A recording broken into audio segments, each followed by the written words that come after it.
जे पसरतले अशे आयुष मंत्रालयाचे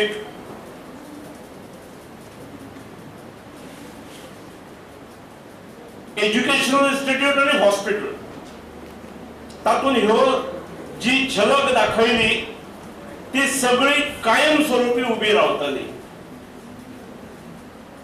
म्हाका दिसता एक त्या कामाची सुरुवात म्हणून हो कॅम्प आमकां झलक म्हणून नागरिकांक मेळ्ळो।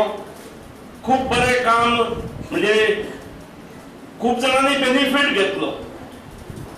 हांगा विद्यार्थ्यांचे कौतुक जाले, म्हज्या कॉलेजीचे विद्यार्थी, हांगासरल्या कॉलेजीचे विद्यार्थी।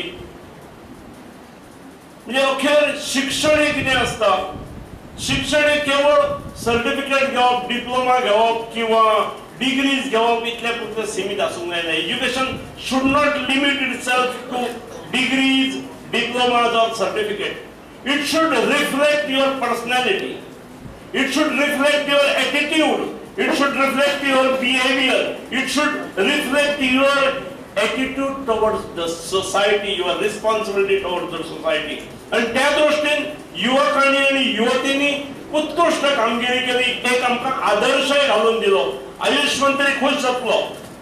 म्हणजे हांगासरले युवक युवती ह्या तालुक्यातले हे केवळ पुस्तकी ज्ञाना फाटले, they are just not bookworms, ते समाजाचे खऱ्या अर्थान पायीक आसात। म्हणजे डॉक्टर शर्मा हांगा आसात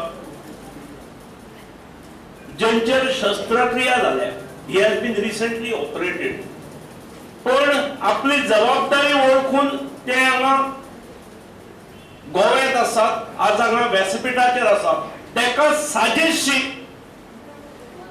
तुम्ही भूमिका वठयली, त्यामुळे सगळ्या पेडणेंतल्या युवक युवतीचे हांव मनांसून काळजांसून अभिनंदन करता। आणि हीच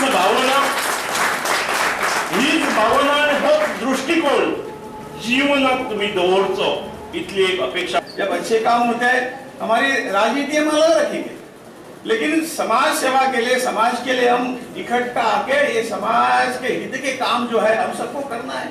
गरीबों को कौन देखेगा?